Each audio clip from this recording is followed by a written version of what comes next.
I woke up to the sterile smell of disinfectant and the low hum of machines beeping nearby.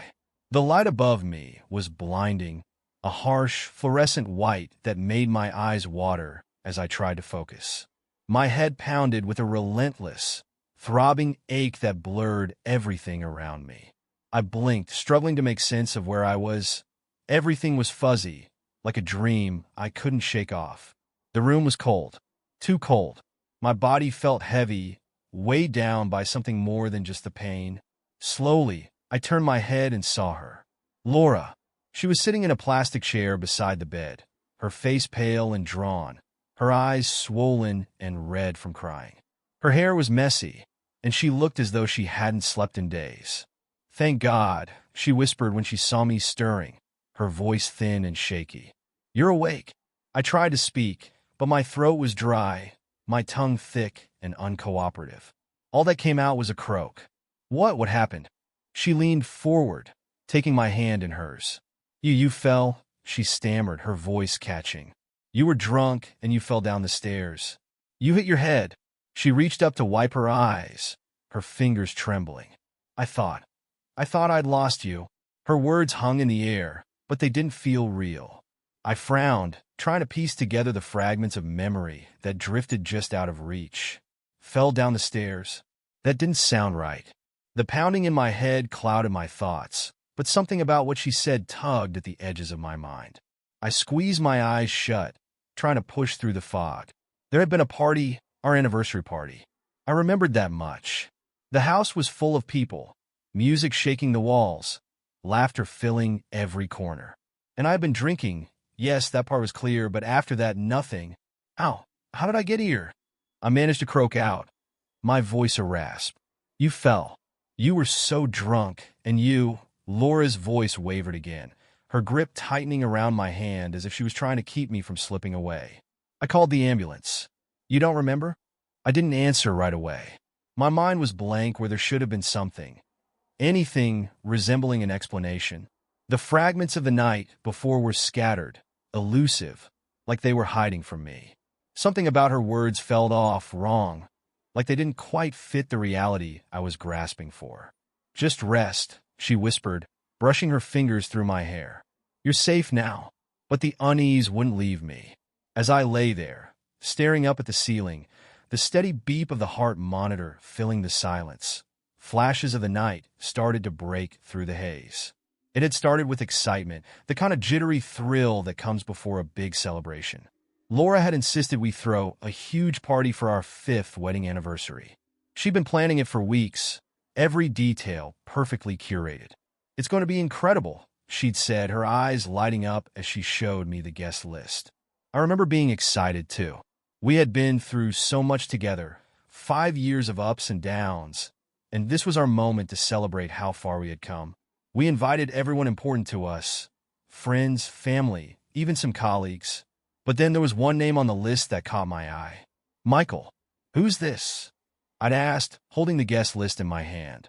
His name was circled, a little asterisk beside it. Laura was in the kitchen, slicing lemons for the drinks, her back turned to me. She paused, the knife hovering over the cutting board. "He's an old friend," she said lightly, without turning around. "From childhood?" I frowned. "I've never heard of him before." She let out a short laugh, a little too casual. "Well, it's been a while. We lost touch, but he's back in town now. I ran into him recently. I don't know, it would be nice to have him there. He was part of my life for a long time." There was something in her tone, something that made me hesitate. "Part of your life?" I echoed, unable to shake the feeling that there was more to this than she was letting on. Laura turned around then, her smile tight. "He's just a friend," she said quickly. "It's nothing. Really?" I wanted to push further, but I didn't. Maybe it was the way she brushed it off so casually, like it didn't matter. Or maybe it was the way her smile didn't quite reach her eyes. But why would I question it? I trusted her. I always had. So I let it go. The day of the party arrived, and the house was buzzing with energy. Friends came in waves, filling the rooms with noise and laughter. Laura was in her element, the perfect hostess, smiling, mingling, making sure everyone had a drink in hand. But I couldn't shake the feeling that something was off. I remember standing by the kitchen, drink in hand, watching her move through the crowd. She was radiant, more beautiful than ever, her laughter infectious as she glided from one group to the next. But my eyes kept drifting to Michael. He was tall, broad-shouldered, with this easy confidence about him that set my teeth on edge. I didn't know him, had never even seen him before, but I couldn't ignore the way Laura seemed to gravitate toward him throughout the night. They stood close, too close. She laughed at his jokes, leaned in just a little too much when she spoke to him. Every time I looked over, there they were, standing together as if the rest of the room didn't exist. I told myself it was nothing. Old friends catching up, that's all it was. But as the night wore on, I found it harder and harder to believe. There was a tension in the air, something unspoken, something I couldn't quite place. I drank more, trying to drown out the gnawing unease that curled in my stomach. The music thumped louder, the alcohol flowed freely, and the house became a blur of voices and movement. People danced, shouted, clinked glasses. The atmosphere was electric, but I couldn't focus on anything except the way Laura and Michael were practically glued to each other. At some point, I realized Laura had disappeared. It wasn't until I found myself standing alone in the living room, the party swirling around me, that I noticed. Where had she gone? I scanned the room, my pulse quickening. Had she been with me at all? My memory of the night was already blurry, and the alcohol didn't help, but something was wrong. I began searching for her, weaving through the house, asking around. Have you seen Laura? But no one seemed to know. I tried to keep calm, telling myself she was probably just catching up with someone. Maybe she was in the kitchen or outside, or... Then I heard it, a muffled noise, rhythmic, coming from upstairs. At first, I thought it was just my imagination, but as I moved closer, the sound grew louder, unmistakable. My stomach twisted as I followed the noise down the hall, toward our bedroom. The door was cracked open, just slightly. My hand hovered over the handle, heart racing. Don't open it. But I had to know. I pushed the door open, and there they were. They were there, but I don't remember who was there or what they were doing. The words hung in the air, hollow and strange, as I tried to sift through the fog in my head. Everything felt fractured, like shards of glass scattered across my memory. I could see glimpses of the night, the house filled with friends, music booming through the walls, but it was all disjointed, blurry, like a puzzle missing key pieces. Faces flickered in and out of focus, and then disappeared altogether. I turned my head toward Laura, expecting her to say something, but she wasn't looking at me. Her gaze was fixed on her hands, which were trembling slightly in her lap. Her face was pale, and there was a tightness in her expression that I hadn't noticed before. She wasn't speaking, wasn't offering reassurance. If anything, she looked afraid. She glanced at me, quickly, before dropping her eyes back down to the floor. Her fingers twisted around each other in a nervous knot. I could feel something shifting in the room, something off about her silence. "Laura," I said softly, my throat dry and sore. "What happened?" She flinched at my voice, but said nothing. Her lips parted as if she was about to speak, but then she closed them again, pressing them into a thin line. Her silence weighed heavier than her words ever could. She wasn't looking at me like a loving wife at her husband's bedside. She was looking at me like someone waiting for the other shoe to drop. I tried to sit up, but a wave of dizziness hit me hard. My head pounded, and the dull ache in my body flared with every movement. Laura reached out to steady me, but I pulled away instinctively. I wasn't sure why, but something deep inside me was warning me to keep my distance. You need to rest," she said, her voice barely above a whisper. "The doctor said you shouldn't push yourself." But I couldn't rest. There was something in the pit of my stomach that wouldn't settle, something gnawing at the edges of my memory, demanding my attention. I stared at her, watching the way her hands shook, the way her eyes refused to meet mine. Why was she so nervous? "Laura," I croaked again, more forcefully this time. "Tell me, what happened after the parties?" She didn't answer right away.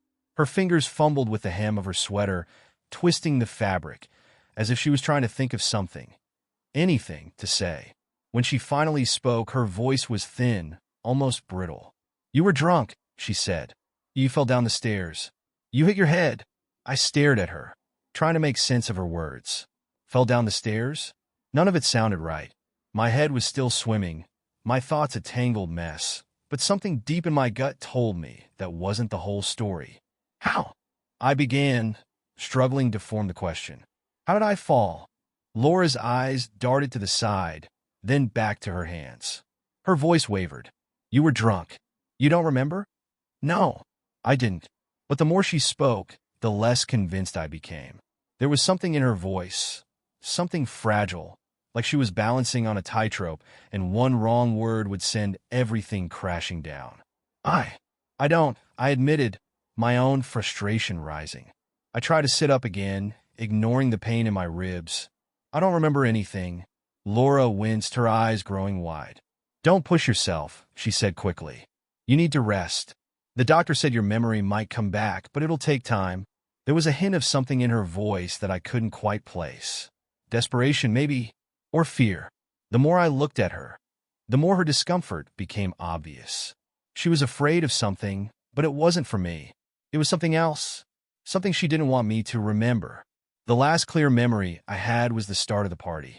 Our house had been filled with friends, the air electric with laughter and music. Laura had been glowing, her dress hugging her perfectly as she floated around the house, making sure everyone was having a good time. I remember standing in front of the mirror, fixing my tie while she moved around me, her excitement infectious.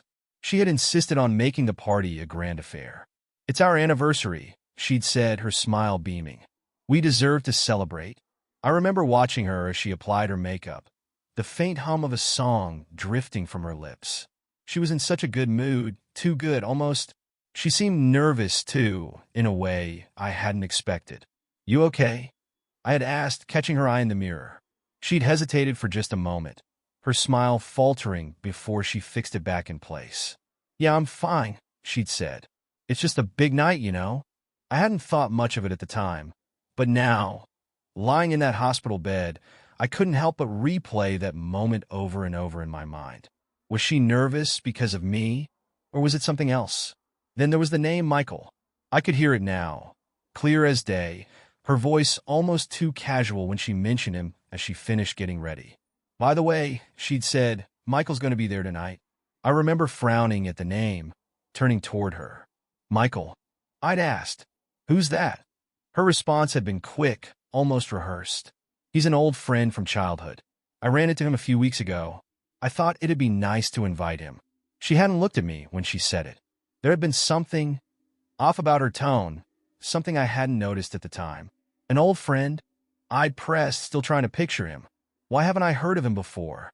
She had waved me off, laughing lightly. Oh, come on, we've all got old friends that we don't talk about. It's nothing. She'd said it so quickly, so easily, that I hadn't thought to question it further. But now, as I lay there, the memory felt wrong. Who was Michael, really? I blinked back to the present, my mind racing. Michael. He had been there, hadn't he? At the party? I tried to remember what he looked like, tried to place his face in the chaos of the night, but everything blurred together. Faces and voices, laughter and music, all swirling in a haze of alcohol and noise. But one thing stood out. Laura had spent most of the night with him. I remembered them standing together, close, too close. They were laughing, leaning in toward each other, their heads tilted just enough that I couldn't quite hear what they were saying. I had watched them from across the room, a knot of unease tightening in my stomach. I saw you with him, I muttered, the pieces slowly falling into place. Michael, you were... Laura's breath hitched, her hands tightening around the edge of her chair. She didn't say anything, but her silence was answer enough. My pulse quickened, the edges of the fog lifting just enough to make the pieces clearer. I could see them now, Laura and Michael, laughing together, her hand on his arm, her eyes glinting in a way that made my chest burn. Too familiar. The realization hit me like a punch to the gut. She hadn't been nervous about the party. She'd been nervous about him. I forced myself to sit up, the pain in my ribs nothing compared to the twisting sensation in my chest. What happened? I demanded, my voice sharper now. What happened after the party, Laura? She froze, her face paling. "I told you," she whispered, her voice barely steady. "You were drunk. You fell."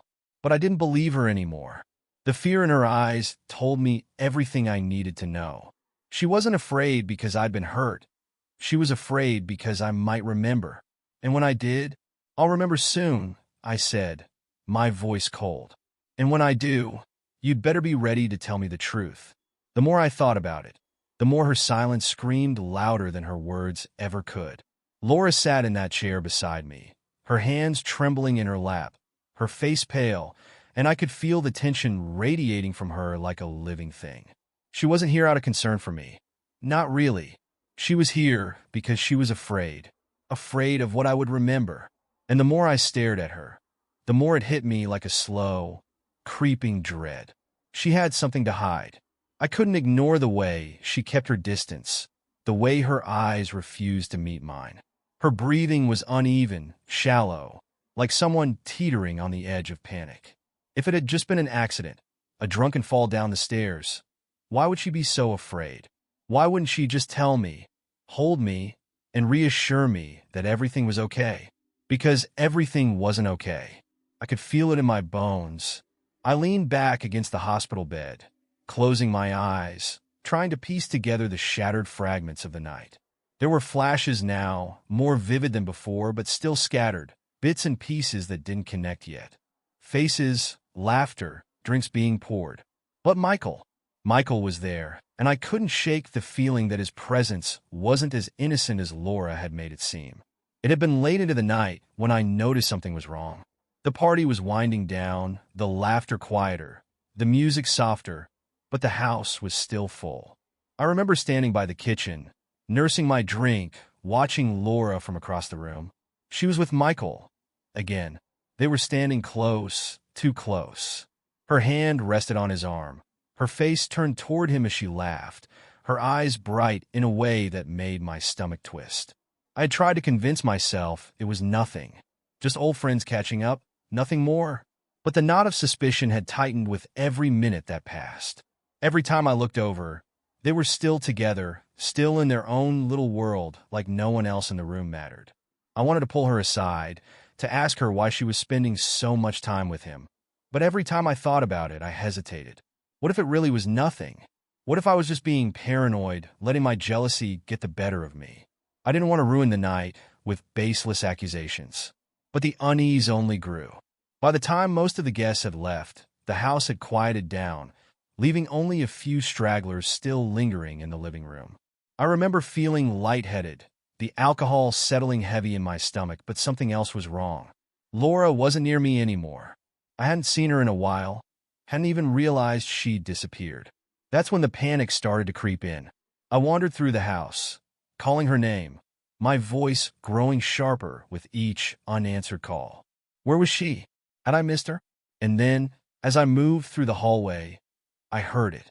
A sound, muffled at first, but unmistakable, rhythmic, too familiar. My stomach twisted as I followed the noise, my feet dragging beneath me as I moved toward the back of the house, toward our bedroom. The door was slightly ajar, and I froze. I could hear my own heartbeat pounding in my ears, the sound louder than anything else around me. I reached for the doorknob, my hand shaking, but I already knew what I would find. I pushed the door open, and there they were. Laura, completely naked, tangled in the sheets with Michael.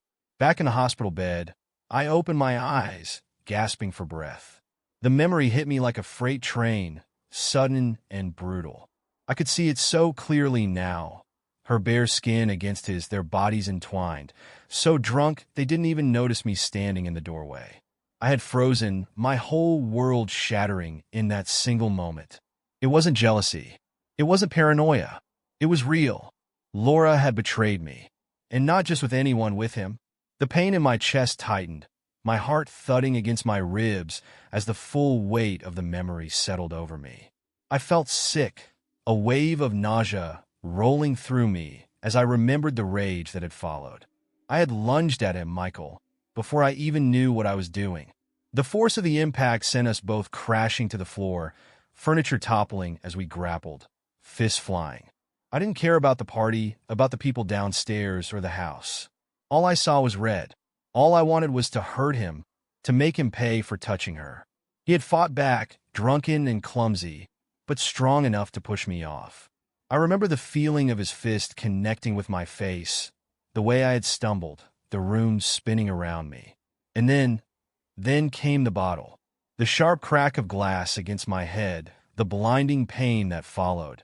It all rushed back with horrifying clarity.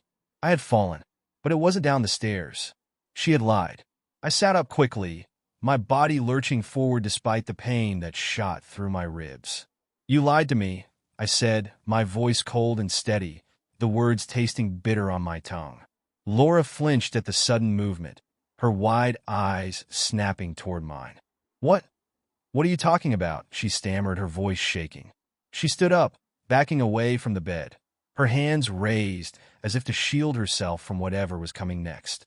"You told me I fell," I growled, my breath coming in ragged gasps as I fought through the pain. "You told me I fell down the stairs because I was drunk. But that's not what happened, Laura."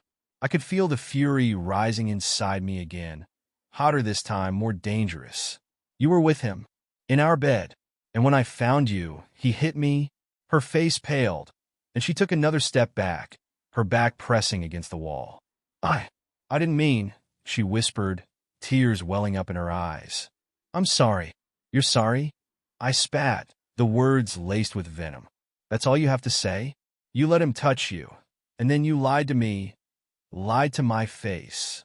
She sobbed, her shoulders shaking, but I didn't care. I couldn't care. The betrayal was too deep, too raw. "You cheated on me," I hissed, my voice shaking with the weight of it. "You let him into our house, into our bed." Laura collapsed into the chair, her face buried in her hands, her sobs filling the room. "I didn't mean for it to happen," she choked out between sobs. "I was drunk. We were both drunk, and it just happened." But her words were hollow, empty. They meant nothing to me now. I had seen the truth with my own eyes, felt it with my own fists. There was nothing left to salvage. The room felt suffocating, the air thick with the weight of her sobs. But I didn't care. The fog that had clouded my mind since I woke up was gone, and in its place was something darker, something vicious. My body ached with every movement, my head still throbbing from the blow that had knocked me out.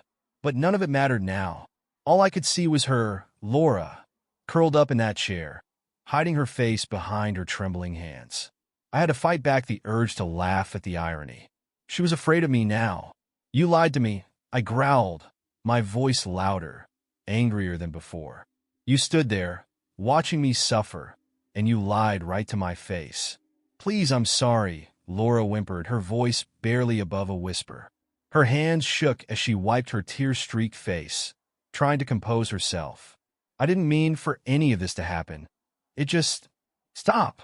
I roared, my voice echoing through the sterile hospital room. I could feel the rage bubbling up inside me, rising to the surface like a tidal wave ready to break. "Don't you dare say it just happened. You made a choice, Laura.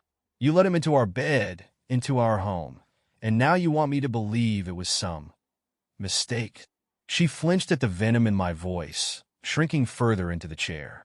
"We were drunk," she sobbed, her words coming out in gasps. "It wasn't supposed to." "I don't care how drunk you were," I shouted, pushing myself up from the bed despite the searing pain that shot through my ribs. My body screamed in protest, but I ignored it. Pain was nothing compared to the storm of fury tearing through me. I swung my legs over the side of the bed, gripping the railing for support. "You knew what you were doing, and so did he." Laura jumped to her feet, her hands outstretched as if she could stop me. "Please," she begged, "just lie back down, you're not." But I wasn't listening anymore. The only thing I could focus on was the image of her and Michael, twisted together in the sheets of my bed, laughing, enjoying themselves as if I didn't exist. It was like a film reel running on a loop in my mind, and every time it replayed, the rage in me grew hotter, more dangerous. With a groan of effort, I stood, the pain stabbing through my side, but I pushed through it. I staggered forward, toward her, my fists clenched so tight I could feel my nails digging into my palms. Laura's eyes widened, and she backed away, panic flooding her face as she realized what I was about to do. "Stay away from me," she cried, her voice trembling. "You're hurt. You can't." "Shut up," I screamed, the force of my words shaking me to my core. "You think I care about this?" I jabbed a finger at the bandages wrapped around my head, the cast on my arm. "This is nothing compared to what you've done. You betrayed me, Laura. You let him touch you. I couldn't finish the sentence, the words too vile to speak. She stumbled backward, her back hitting the wall, her breath coming in shallow, panicked gasps. Her fear was palpable now, but it only fueled my anger. "What did you think was going to happen, huh? That I'd never find out? That I'd just forget?" "I'm sorry," she sobbed again, tears streaming down her face, her hands raised in surrender. "Please, just stop." "Sorry," I spat, inching closer to her, each step sending waves of agony through my body. But I didn't stop. I was past the point of pain, past the point of rationality. "You're sorry now? But you weren't sorry when you let him inside you, were you?" Laura shook her head, her chest heaving with sobs, but she didn't try to defend herself anymore. Maybe she knew it wouldn't matter. Maybe she knew I had already made up my mind. "When I get better," I growled, my voice low and deadly, "you'd better believe your lover is going to regret the day he ever touched you." Her breath hitched, and she stared at me, wide-eyed, as the full weight of my words sank in. "I'm going to make him suffer," I said, the words slow and deliberate, as if savoring the promise of what was to come. "I'm going to find him, and I'll break every bone in his body. He'll be begging for mercy by the time I'm done with him, Laura." My lip curled as I took another step closer, towering over her. "And there won't be anyone to save him." Laura shook her head, her voice barely a whisper now. "Please don't. You should have thought about that before you spread your legs for him." I bellowed, the sheer force of my rage making my vision blur. "You think I'm just going to let him walk away? After what he did? After what you did?" She was sobbing uncontrollably now, her body shaking with fear, but I didn't care. She deserved every tear, every moment of panic. She had brought this on herself. She had destroyed us. "I swear to God," I growled, leaning in so close that I could see the terror etched in every line of her face. "He's going to wish he'd never laid eyes on you." Laura pressed her back against the wall, her hands covering her face as she sobbed harder. "Please, I didn't mean for any of this. I didn't want to hurt you." "You didn't mean to hurt me?" I repeated, my voice dripping with disbelief. I took a step back, shaking my head in disgust. "Every time you touched him, you were hurting me. Every second you spent with him was a knife in my back. But now," I laughed bitterly, "now I'm going to make sure he feels every single bit of that pain." The room was filled with nothing but the sound of her sobs, but I barely heard them. My chest heaved with the force of my anger, every muscle in my body tense as I fought to keep myself from breaking her in two right then and there. "I'm going to get better," I snarled, my voice shaking with fury. "And when I do, I'm coming for him. You better hope he runs, because if I find him," I paused, savoring the words, "he's going to wish he was dead." Laura's cries grew louder, but I was already turning away, ignoring the stabbing pain in my side as I stumbled back toward the bed. I collapsed onto the mattress, my body shaking with exhaustion, the adrenaline finally wearing off, leaving nothing but a hollow ache in its place. I stared up at the ceiling, the room spinning around me, but all I could see was him. Michael, his smug face, his hands on her body. The memory of it burned into my mind, a constant, gnawing reminder of her betrayal. I would make him pay. I would make sure he never forgot what he had done. Days bled into weeks, and the dull ache of betrayal never left me.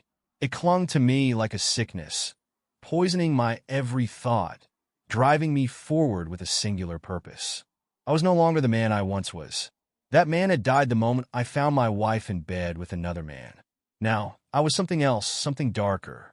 The pain in my body began to fade, my bruises healing, my bones slowly knitting themselves back together. But the pain in my chest, the fire that burned every time I thought of Laura and Michael, only grew hotter. The rage, the humiliation, it consumed me day and night. I couldn't sleep. I couldn't think of anything else. Every second of every day, I saw his face. Michael. I had promised Laura that I would make him pay, and I was a man of my word. It was a Friday night when I finally found him. After weeks of waiting, watching, gathering every bit of information I could, I knew exactly where he would be. He was predictable, like all cowards.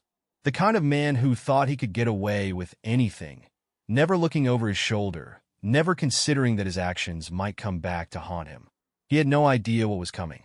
The bar was seedy, dimly lit, the kind of place where no one asked questions, and people came to forget themselves.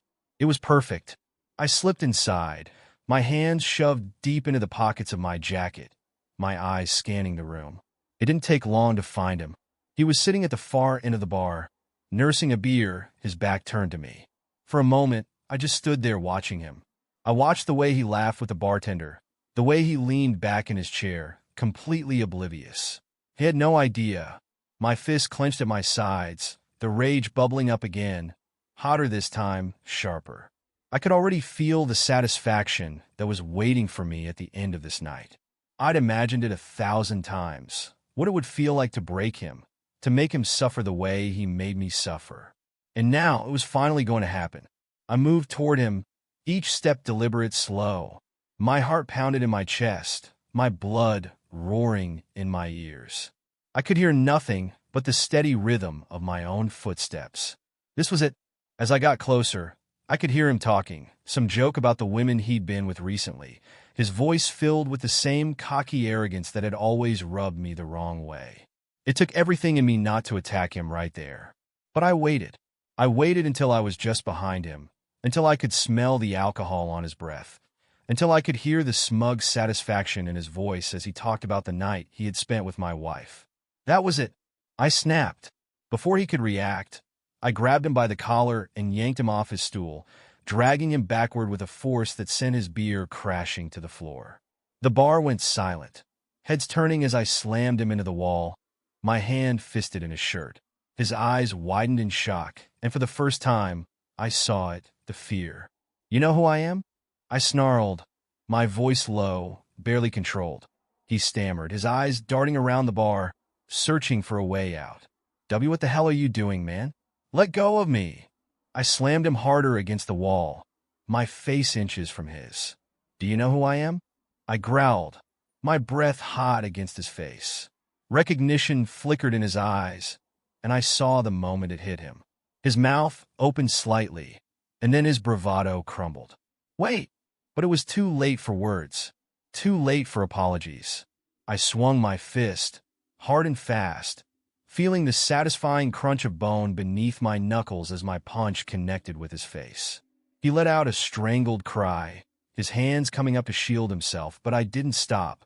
I couldn't stop. For every memory of him with Laura, for every laugh they shared, for every time he touched her, I hit him. Over and over.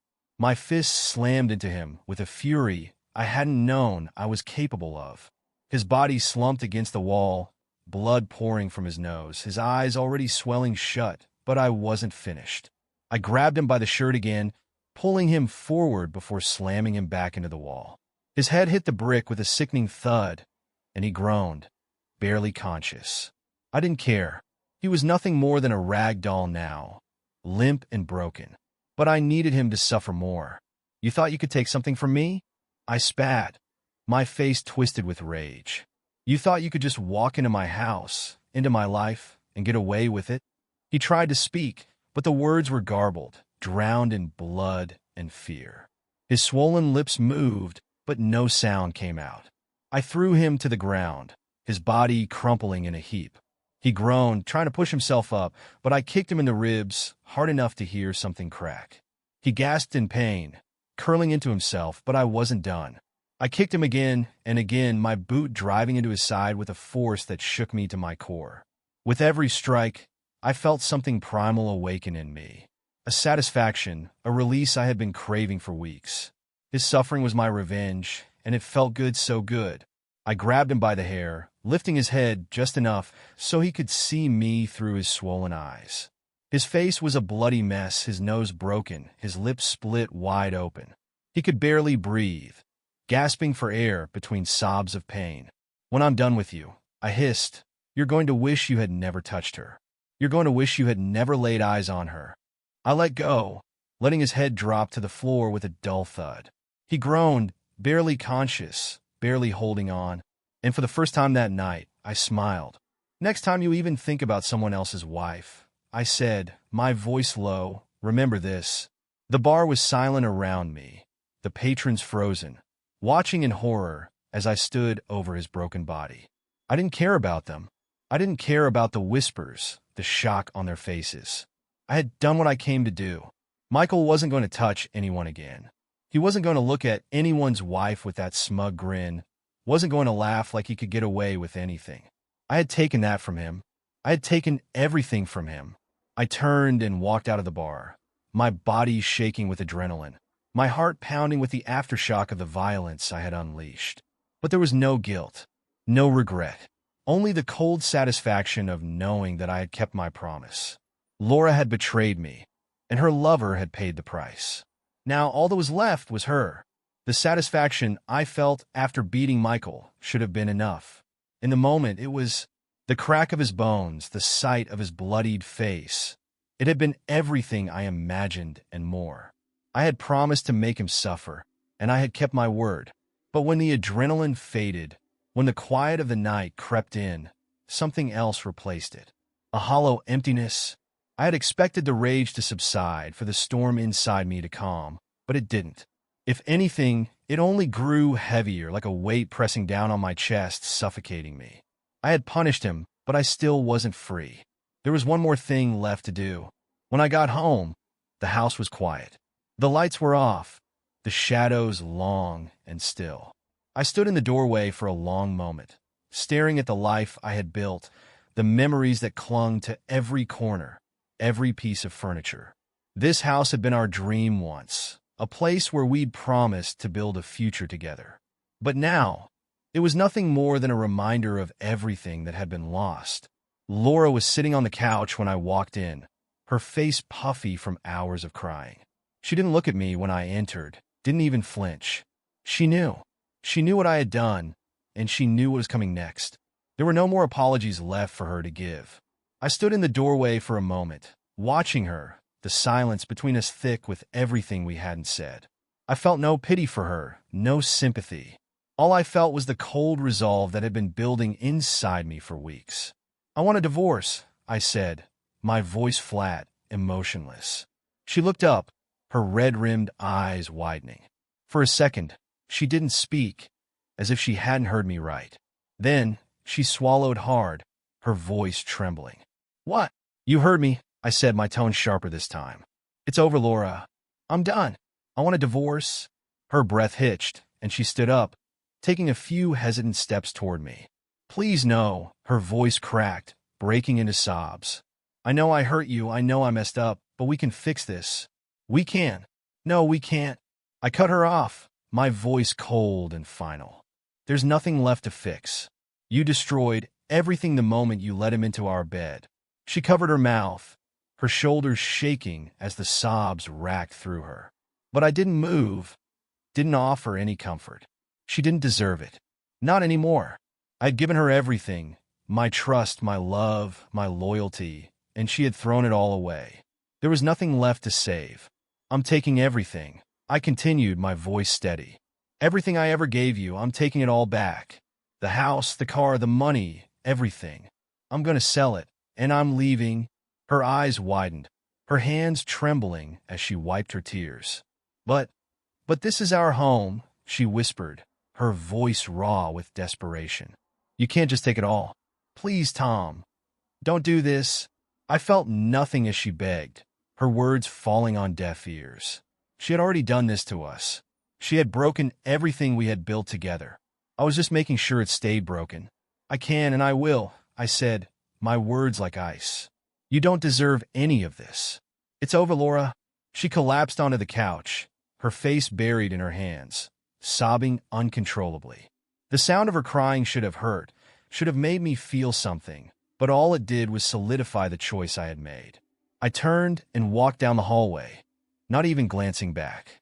I had already packed most of my things, knowing this moment would come. The rest could be handled by the lawyers.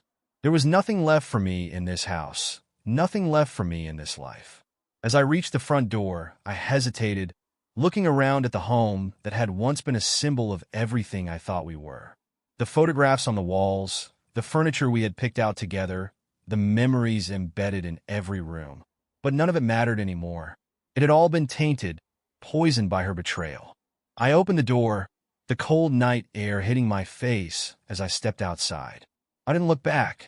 The next few weeks passed in a blur of legal proceedings and cold, calculated decisions. I didn't even see her after that night.